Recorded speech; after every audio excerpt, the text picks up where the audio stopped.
Hey chicos, ¿cómo les va? La idea de esta clase grabada es que podamos repasar los puntos de la clase del viernes pasado de iniciación, de comienzo de clases, porque ustedes estuvieron planteando que no se había podido escuchar a través de la aplicación Zoom todo lo que hubiéramos querido esa clase, así que la idea es que podamos repasar los puntos fundamentales para que nadie se quede con ninguna duda sobre esta primera clase. La idea es que la próxima clase, la clase 2, también la grabemos de esta manera, porque me parece más prolijo y nos permite de algún modo dejar ya registrado los elementos fundamentales de la clase. La idea es que ustedes lo puedan ver, lean los textos y el viernes que viene, en la reunión que te vamos a tener de, de las 3 de la tarde a través de la aplicación Zoom, podamos hacer un trabajo más interactivo. Es decir, que la idea es que ustedes puedan ver los materiales, leer los textos y podamos usar el espacio de la reunión de clase para poder discutir un poco más sobre estos temas. La idea de hoy entonces, como les decía, de este video es grabar algunos puntos fundamentales, registrar algunos puntos fundamentales de la primera clase. Nosotros dijimos en esa primera clase que la criminología era un campo que fundamentalmente estaba alimentado por distintas disciplinas y esas disciplinas intentaban contestar tres preguntas fundamentales. Una sobre las definiciones, otra sobre las causas o los motivos de la desviación y una tercera pregunta sobre la reacción social, es decir, los mecanismos de control social y las consecuencias de esos mecanismos de control social. Empezamos además a trabajar sobre las teorías sociales que intentan dar respuesta a esas preguntas. Comenzamos con el positivismo criminológico. ¿Por qué nos parecía importante el positivismo criminológico? Porque el positivismo criminológico lo que intenta hacer es trabajar a través de una pretensión de cientificidad. Es decir, pretende ser un abordaje científico al problema de la desviación. No es la primera corriente de pensamiento que se ocupa del problema del delito y del control del delito. Sí es la primera que lo hace con esta línea, ¿no? Con este horizonte de intentar un abordaje científico o pretendidamente científico. A nosotros nos gusta hablar de la larga sombra del positivismo. ¿Por qué? Porque si bien sus postulados, sus primeros autores aparecen en el siglo XIX, actualmente sigue estando vigente esta idea positivista incorporada fuertemente al sentido común, en algunos espacios de legislación y por supuesto en discursos y prácticas de las instituciones penales. Esto ya lo vamos a ir viendo con el devenir de las clases, lo vamos a ir explicando un poco más, sobre todo cuando veamos cómo nacieron la cárcel, cómo nació la policía y cómo nació la administración de justicia. El positivismo criminológico es un segmento más del positivismo como escuela de pensamiento. Ustedes saben que existe el positivismo en antropología, el positivismo en sociología, el positivismo en derecho, el positivismo en medicina. Es decir, las ciencias están muy atravesadas por el positivismo, la ciencia en general. Eh, y los postulados fundamentales del positivismo, que podemos decir que el autor fundamental o el padre del positivismo es Augusto Comte, tienen que ver con, en primer lugar, una mirada de la sociedad como un organismo vivo, entender la sociedad como un organismo donde existen células buenas y algunas que son células malas, que tienen que ser curadas a través de una intervención médica. Por eso los primeros positivistas también, no es casualidad que eran médicos. De hecho, César Lombroso era médico, médico alienista, médico psiquiatra para nuestra época.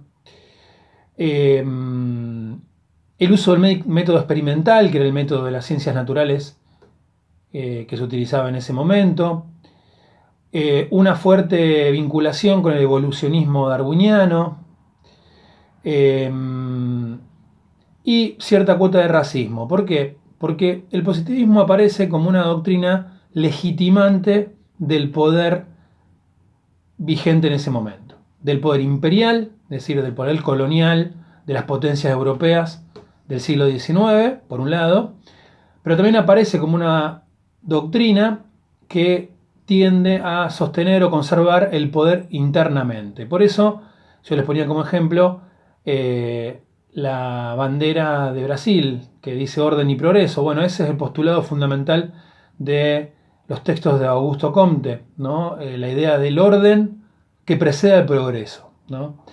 Es una doctrina muy emparentada con la modernidad o atravesada por la idea de modernidad. Esta idea de progreso no es, por supuesto, privativa solamente del positivismo, sino que la vamos a encontrar también en otros autores de la época que nada tienen que ver con el positivismo, como por ejemplo Karl Marx, la idea de progreso indefinido hacia un fin de la historia.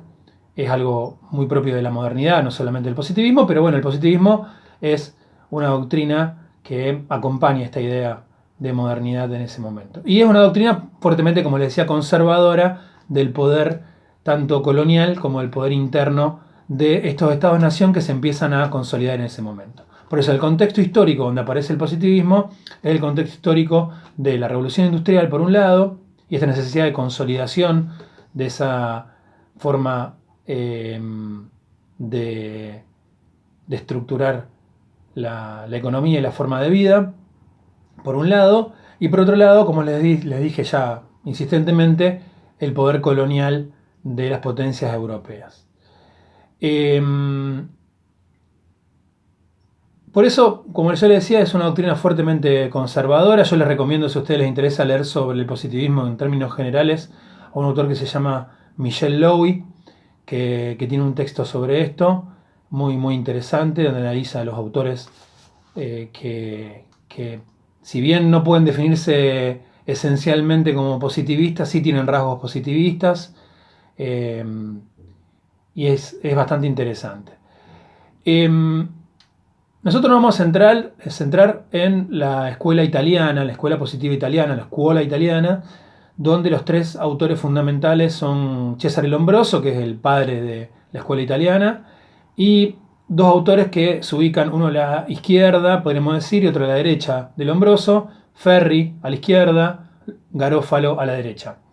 Cesare Lombroso escribe un libro que se llama El hombre delincuente, es muy famoso este libro, ya se pasó discutiendo gran parte de su vida sobre este texto, muy refutado también, donde básicamente plantea la idea de que el sujeto desviado, el sujeto delincuente, era alguien determinado biológicamente. Es decir, se nace delincuente para Cesare Lombroso.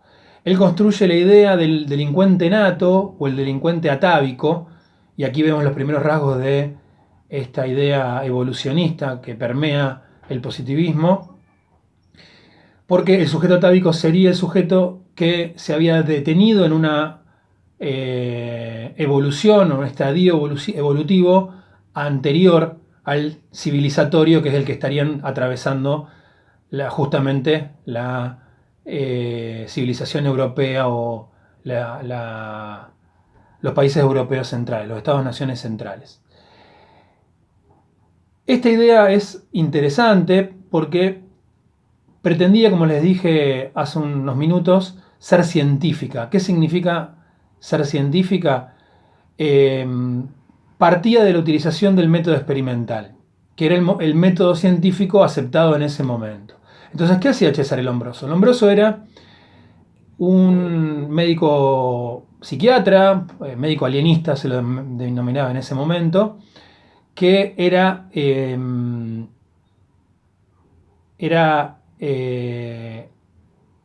médico de un hospital psiquiátrico. En ese hospital psiquiátrico, él era el director del hospital psiquiátrico, y él empieza a hacer determinadas investigaciones sobre las características físicas de las personas que estaban internadas dentro del hospital psiquiátrico. Estas personas eran en general personas pobres, personas del sur de Italia. Él estaba en un manicomio del norte, de Turín, él era de Turín, y lo que hacía era medirles el cráneo, utilizando los métodos de lo que en ese momento se conocía como la frenología, que era una disciplina muy en boga en ese momento. Le medía el cráneo y lo que él descubre de esa medición de los cráneos y de las características físicas de las personas internadas, que muchas veces eran personas que habían cometido delitos, es que correspondían a un patrón determinado de características físicas. Es decir, el delincuente tenía determinadas características físicas. Esto es importante porque, como ustedes ya se irán dando cuenta, es un discurso que va permeando a las instituciones penales. Las primeras instituciones penales y las instituciones de encierro empiezan a adoptar esta idea de que los delincuentes tenían determinadas características físicas, ¿no? En la Argentina es muy famoso el caso del petiso orejudo, ¿no? Alguien que fue de algún modo analizado en términos lombrosianos. ¿Qué característica tenía el delincuente? Y eran personas que tenían orejas grandes, unos genitales también desarrollados, intolerancia al dolor, lo cual se veía de algún modo reflejado en la existencia de tatuajes o cicatrices. Eran más bien bajos de estatura, con cabeza grande. En realidad el Lombroso lo que estaba describiendo era justamente las características de las personas del sur de Italia, que como ustedes saben tienen un fuerte contacto con el norte de África, y por lo tanto determinadas características físicas.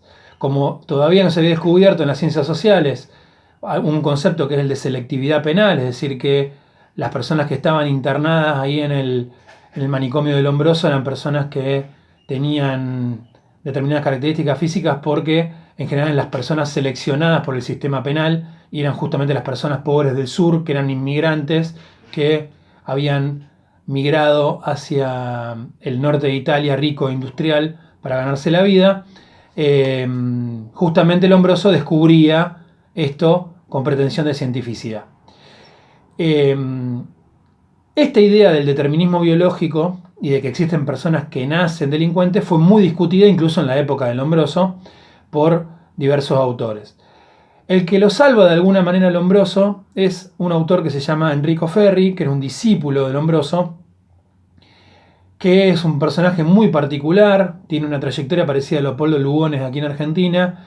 Él comenzó siendo diputado socialista, él era abogado, alguien de la izquierda, y luego se pasa al fascismo, algo que parece ser muy común en esa época. De hecho, Mussolini hizo también esa trayectoria del socialismo al fascismo, cuestión que lo enfrentó muy fuertemente con Gramsci. Ustedes recordarán, esta hay una polémica muy interesante sobre esto, y bueno, Gramsci discutió con Mussolini públicamente y eso lo llevó a la cárcel y posteriormente a la muerte por producto de esa prisionización que sufrió Gramsci.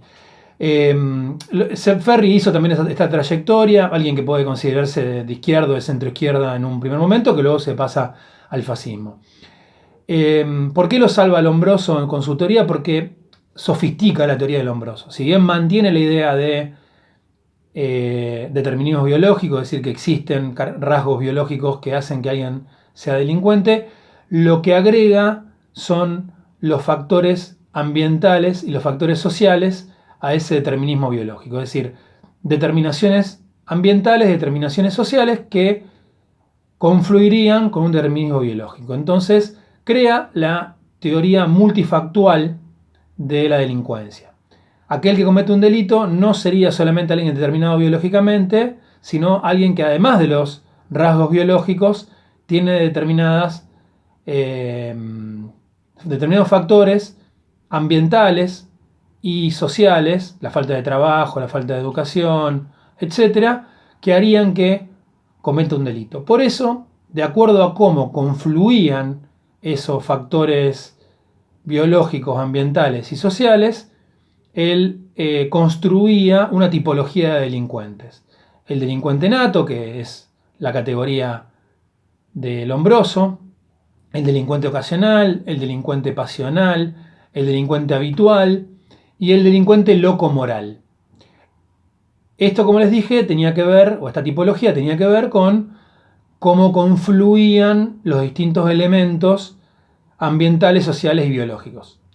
Y además, para estos elementos y esta tipología de delincuente correspondían distintas formas de abordaje o distintas respuestas del sistema, que él llamaba medidas penales, que tenían que ver, por un lado, con buscar medidas resocializadoras, o bien medidas que tienen que ver con la eliminación. ¿Por cuándo se aplicaban medidas resocializadoras? Cuando el sujeto se lo consideraba recuperable, y cuando se lo consideraba irrecuperable, las medidas penales tenían que tender a la eliminación física. Fundamentalmente el encierro por tiempo indeterminado. El tercer autor, que es el menos importante, era Rafael Garófalo. Rafael Garófalo es la línea conservadora, más de derecha, de Cesare Lombroso, del positivismo criminológico. Es como el ala dura del positivismo. Es un aristócrata, es decir, tenía orígenes distintos que Lombroso y Ferri. Los dos, tanto Ferri como Lombroso, se los podía ubicar más dentro de los sectores populares o de las clases medias. Garófalo era un aristócrata, juez además, con lo cual tenía acceso a determinados núcleos de poder y ponía en práctica muchas de esas ideas a través de del Poder Judicial, de sus resoluciones judiciales. Y es quien construye la idea del delincuente nato, es decir, esta idea de que existen para todo momento y para todo lugar histórico determinadas respuestas o determinados delincuentes que podían determinarse naturalmente, es decir, el delincuente natural. Esta idea va asociada además a la idea de peligrosismo, ¿no? De delincuente peligroso, es decir, el delincuente natural era un delincuente a su vez peligroso, algo que va a dar lugar a toda una legislación en el siglo XIX, que es la idea de el Estado peligroso sin delito, ¿no? Las medidas que de algún modo intentaban actuar sobre conductas predelictuales. Por eso yo les decía, es muy importante el positivismo para entender la legislación de fines del siglo XIX, principios del siglo XX, todas las legislaciones anti-inmigración de ese momento histórico, la ley de defensa social en la Argentina, las medidas predelictuales, es decir, aquellas que pretendían intervenir antes de que se cometiera un delito. Hay una legislación, incluso actualmente, la legislación contravencional, la legislación de faltas, está muy asociada a las ideas de peligrosismo, a la idea de que existen sujetos peligrosos y que deben ser abordados antes de que cometa un delito. Esto lo vamos a ir viendo en las clases posteriores. No se preocupen si les estoy dando mucha información. Yo lo que intento en estas primeras clases grabadas es que ustedes tengan un punteo para leer los textos que les vamos a ir subiendo. Así que, bueno, lean el texto que les dejé de Ignacia Nitúa. Les vamos a estar subiendo también hoy el texto de David Natsa sobre positivismo. La clase del viernes la vamos a dedicar a discutir un poco y charlar un poco sobre esto que ustedes están leyendo y escuchando en estos videos. Probablemente entre hoy y mañana les suba otro video sobre la clase 2 y también los textos que tienen que leer de la clase 2. Así que, bueno, nos vemos el viernes y muchas gracias por la atención.